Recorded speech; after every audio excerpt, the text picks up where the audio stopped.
ونصلی ونسلم علی رسولہ الکریم اما بعد فاعوذ باللہ من الشیطان الرجیم والصلاۃ والسلام علیک یا خاتم النبیین وعلی آلک واصحابک یا خاتم المعصومین صلی اللہ تعالی علیہ وآلہ وسلم۔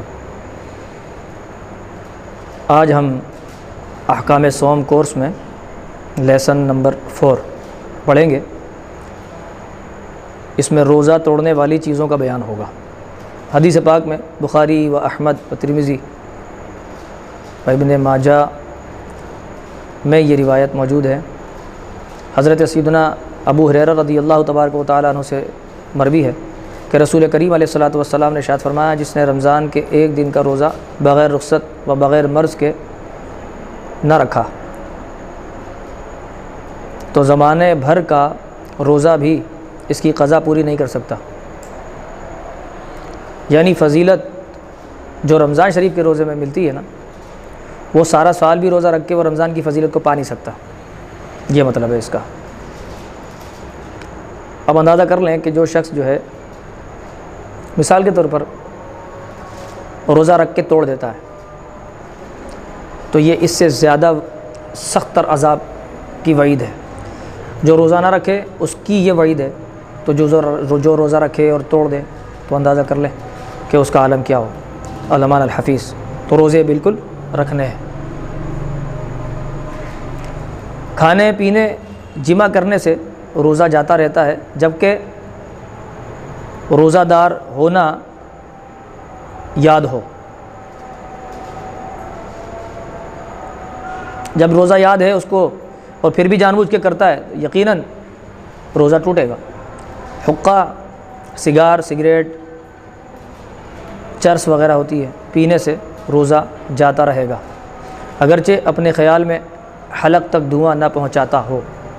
یعنی اس کے ذہن میں یہ ہو کہ میں نے حلق تک تو پہنچایا نہیں ہے، پھر بھی روزہ ٹوٹ جائے گا۔ بلکہ پان یا صرف تمباکو کو کھانے سے بھی روزہ جو ہے وہ ٹوٹ جائے گا، اگرچہ پیک تھوک بھی دی ہو۔ جیسے بعض لوگ کہتے ہیں کہ ہم نے چبایا ہے اور چبا کر ہم نے باہر سے باہر ہی پھینکا ہے، تو اس میں بھی روزہ اس کو ٹوٹے گا، کیونکہ باریک اجزاء جو ہوتے ہیں وہ ضرور حلق تک پہنچتے ہیں۔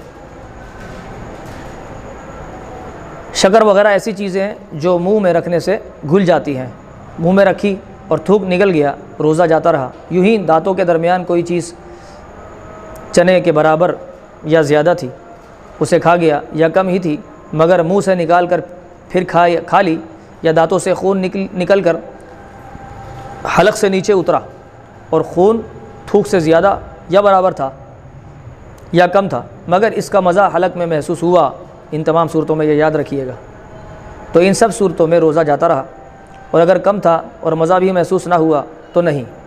یہ ذہن میں رکھنے کی بات ہے۔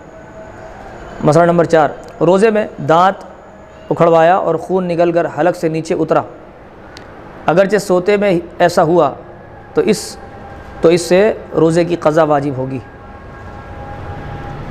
حقنہ لیا یا نتنوں سے دوا چڑھائی یا کان میں تیل ڈالا یا تیل چلا گیا، روزہ جاتا رہا، اور پانی کان میں چلا گیا یا ڈالا تو نہیں گیا، کیونکہ عام طور پر یہ تو ایک فطرت کا عمل ہے کہ جو ہے وضو بناتے وقت کان میں پانی چلا جاتا ہے۔ کلی کر رہا تھا، بلا قصد پانی حلق سے اتر گیا یا ناک میں پانی چڑھایا اور دماغ کو چڑھ گیا، روزہ جاتا رہا، مگر جبکہ روزہ ہونا بھول گیا، روزہ اس کا ہے یہ بھول گیا ہو تو نہ ٹوٹے گا۔ جب روزہ ظاہر ہے وہ بھول گیا تو کسی صورت میں بھی روزہ نہیں ٹوٹے گا اس حوالے سے، اگرچہ قصدن ہو۔ یوں ہی کسی نے روزہ دار کی طرف کوئی چیز پھینکی، وہ اس کے حلق میں چلی گئی، روزہ جاتا رہا۔ سوتے میں پانی پی لیا یا کچھ کھا لیا یا منہ کھولا تھا اور پانی کا قطرہ یا اولاً حلق میں جا رہا تھا تو روزہ بھی اس کا جاتا رہے گا۔ دوسرے کا تھوک نکل گیا یا اپنا ہی تھوک ہاتھ پر لے کر نکل گیا، روزہ جاتا رہا۔ اب دوسرے کے تھوک سے مراد یہ ہے کہ جیسے بچے ہوتے ہیں چھوٹے، بعض اوقات ان کو پیار کرتے وقت بچوں کا تھوک منہ میں آ جاتا ہے، وغیرہ وغیرہ، اس طرح کی مثالیں ذہن میں رکھنے کی ہیں۔ دوسرے کا تھوک یہ ہو گیا. منہ میں رنگین ڈورا رکھا جس سے تھوک رنگین ہو گیا پھر تھوک نکل گیا تو روزہ ٹوٹ جائے گا. دیکھ لیجیے آپ کی کتنی باریکیاں ہیں.